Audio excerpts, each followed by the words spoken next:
Kita jual? Ada, dulu pernah pempek juga. Pempek? Agar-agar makanan anak-anak itu? Betul. Dijual dengan cara apa? Dengan cara keliling, dipikul. Padahal teman-teman Anda sesama relawan mengenal Anda sebagai relawan yang paling aktif. Boleh tahu Anda pernah terjun ke bencana-bencana seperti apa saja?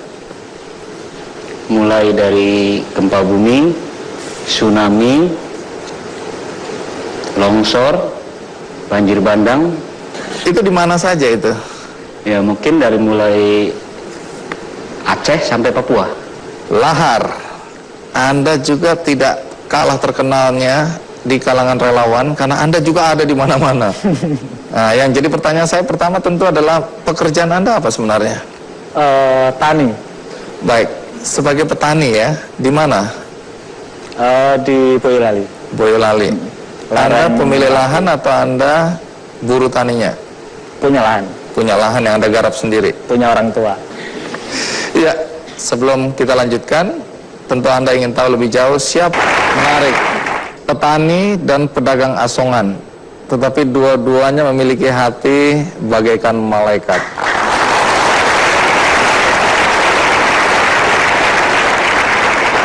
Adin, bagaimana ceritanya pedagang asongan kok tiba-tiba jadi relawan? Kita sering naik gunung dan setiap musim hujan itu sering terjadi longsor. Setiap kita perjalanan menuju gunung yang hendak kita daki itu banyak kejadian longsor. Dan saat itu saya merasa merasa terpanggil. Karena ketika kita bisa menolong orang banyak, saya merasa menjadi orang yang sangat berguna. Dan pertama kali Anda menjadi relawan di mana? Peristiwa apa? Itu meletusnya Gunung Merapi yang tahun 2006. Berapa lama di Merapi waktu itu? Hampir 3 bulan. Jadi relawan 3 bulan di situ. Betul. Dan dengar-dengar setelah itu pulang ke Jakarta nggak ada ongkos ya? Ya. Nggak ada duit sama sekali? Ya. Pulangnya gimana tuh? Saya jalan kaki dari Jogja sampai sekitar daerah Wonosobo itu 2 hari. Terus? Setelah sampai Wonosobo, saya dapat angkutan truk yang langsung ke Purwokerto. Dari Purwokerto, saya punya kenalan pedagang asongan di kereta. Saya dibawa oleh dia sampai Jakarta. Jadi pura-pura jadi pedagang asongan gitu ya? Harus semenderita itu? Tapi saya menikmati. Oh, menikmati. Kalau Lahar, sejak kapan memutuskan untuk menjadi relawan? Mulai aktif 2010.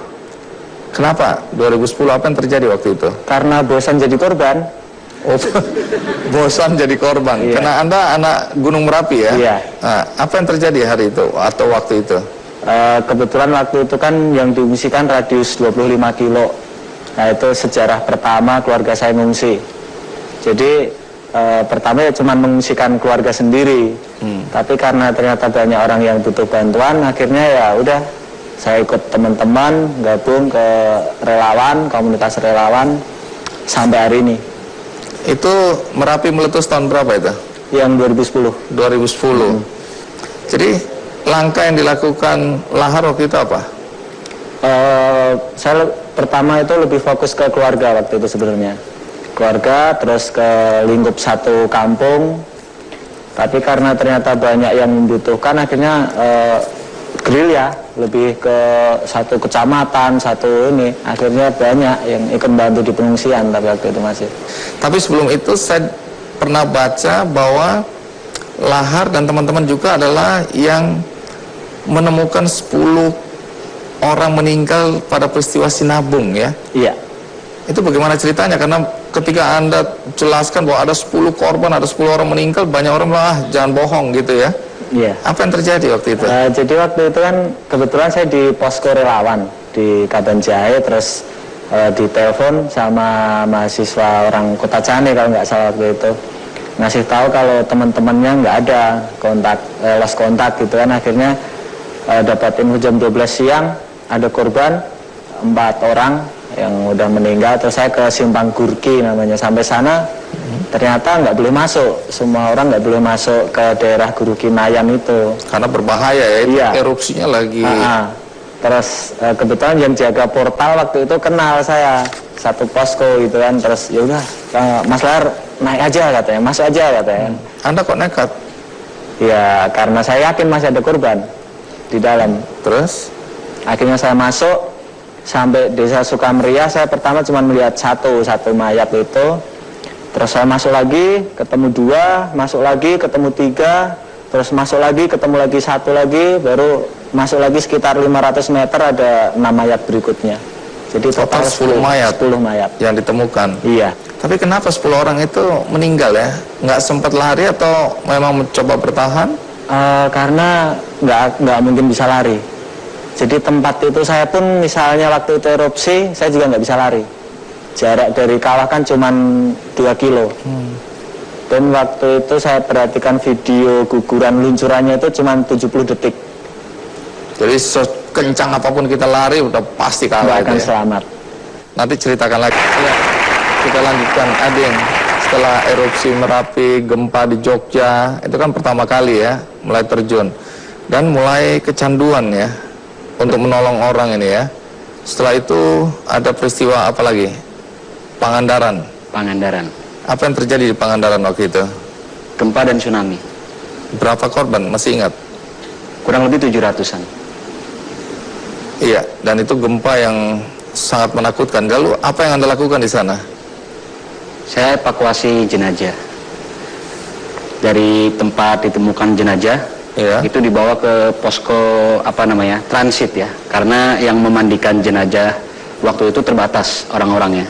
Jadi di situ ada transit di rumahnya Ibu Susi ya, yang sekarang jadi menteri. Iya. Itu beliau mengorbankan istilahnya kontainer es untuk tempat transit jenazah tersebut. Jadi jenazah yang ditemukan ditaruh dulu di dalam bak es itu ya, Betul. freezer itu ya. Ya, identifikasi sekaligus menunggu antrian untuk dimandikan. Berapa hari di sana? 10 hari. 10 hari. Apa yang Anda saksikan? Ya, sebuah kehancuran massal di sana. Karena ya itu mungkin pertama kalinya saya berinteraksi dengan banyak jenazah, terutama yang ditemukan di darat ya. Kalau ditemukan di darat itu baru 3 hari aja sudah hitam, sudah keluar belatung. Beda dengan yang ditemukan di air. Dia walaupun sudah 5 hari, dia masih utuh gitu, tidak menghitam. Dia tidak bau, tapi ketika diangkat dari air sudah baru baunya merebak kemana-mana. Nah, Anda kan belum punya pengalaman melihat mayat yang sudah berantakan seperti itu, sudah bau. Toh masih terus mau aktif sebagai relawan. Kebetulan saya sangat menikmati sekali. Bukan menikmati ya dari kegiatannya ya. Menikmati menolong orang. Betul. Anda tinggalkan kembali nih bisnis dagang asongan ini. Betul. Ini sudah menikah atau belum? Belum. Jadi Anda tidak menghadapi persoalan ketika menemukan mayat-mayat yang relatif sudah bau, sudah mulai membusuk. Alhamdulillah sampai saat ini pun itu bukan sesuatu yang menjijikan bagi kami ya. Itu hal yang biasa. Dan prinsip saya, semakin cepat jenazah-jenazah itu diselamatkan, itu semakin meringankan beban keluarganya yang menanti anggota keluarganya yang menjadi korban itu. Baik, apa sih tantangan terberat yang Anda hadapi dalam awal-awal sebagai relawan? Kadang-kadang koordinasi ya. Ketika kita menemukan jenazah, kadang-kadang di sini ada yang belum siap untuk satu pintu ini, pindah lagi ke pintu yang lain gitu. Seperti hal tadi itu, yang memandikan itu personelnya terlalu sedikit gitu.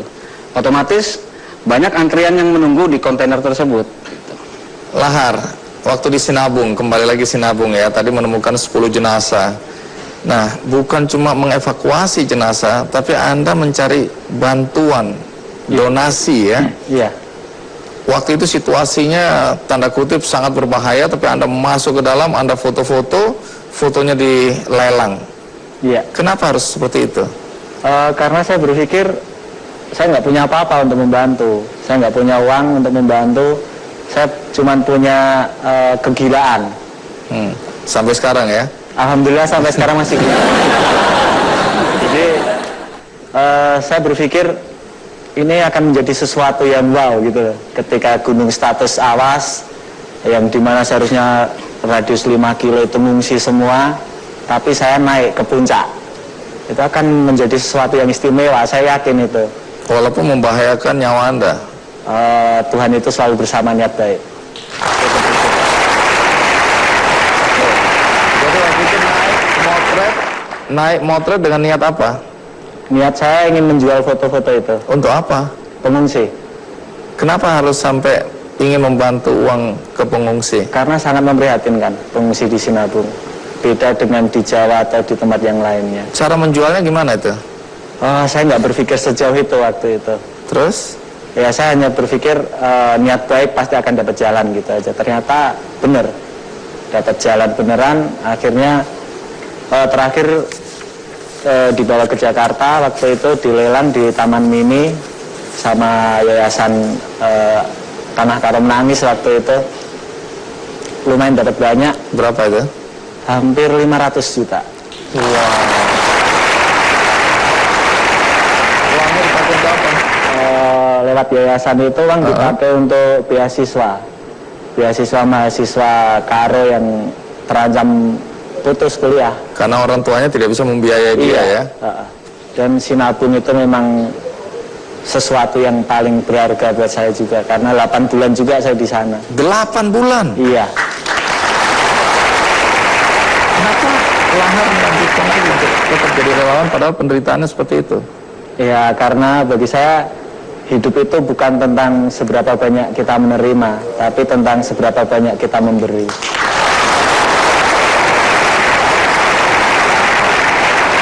Sesudah Gunung Sinabung, Anda kemana? Banyak sih, Banjarnegara salah satunya. Terus, Sindoro. kalau di Banjarnegara apa yang terjadi ya? Longsor. Longsor. Iya, satu Masih ingat kampung. berapa korban? Yang ketemu 94. Yang ketemu Yang hilang? sekitar 50-an waktu itu. Banjarnegara. Dan Anda ada di situ juga ya? Iya.